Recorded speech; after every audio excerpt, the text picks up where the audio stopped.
নিজেদের গাছ থেকে কলা পেড়ে মাছ রান্না করলাম। আবারও চলে আসলাম ছোট্ট একটা মিনি ব্লগ নিয়ে, কারণ তোমরা মিনি ব্লগগুলো দেখতে ভীষণ ভালোবাসো। গতকাল শ্বশুরমশাই বাজারে গিয়ে একসঙ্গে দু রকমেরই মাছ কিনে এনেছিল, চিংড়ি মাছ তার পাশাপাশি তেলাপিয়া মাছ। তো গতকাল রান্না করেছিলাম চিংড়ি মাছ, তাই মাছগুলো রেখে দিয়েছিলাম, তাই আজকে কিন্তু সেটা ডয়রা কলাতে রান্না করব। এই তো এখানে হচ্ছে আমি কিন্তু কলাগুলো বেশ ভালো করে কিন্তু কেটে নিয়েছি, আর একটু হলুদ মাখিয়ে রেখে দেবো যাতে কষটা তাড়াতাড়ি করে চলে যায়।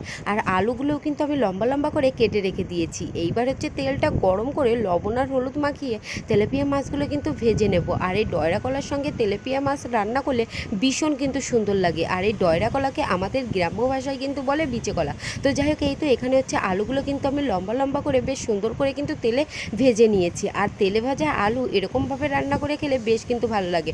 তো এখানে আমি সর্ষের তেলের মধ্যে সামান্য কটা পেঁয়াজ আর কাঁচা লঙ্কা দিয়ে নিয়েছি। এবার ভাজা আলুগুলো তার পাশাপাশি হলুদ মাখানো কলাগুলো দিয়ে বেশ সুন্দর করে কিন্তু আমি কষিয়ে নেব।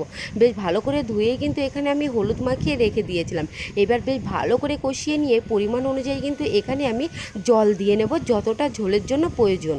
এই ঝোল যখনই ফুটতে শুরু করবে এর মধ্যে একটু সর্ষে বেটে দেবো, কারণ সর্ষে বেটে দিলে খেতে কিন্তু ভীষণ ভালো লাগে।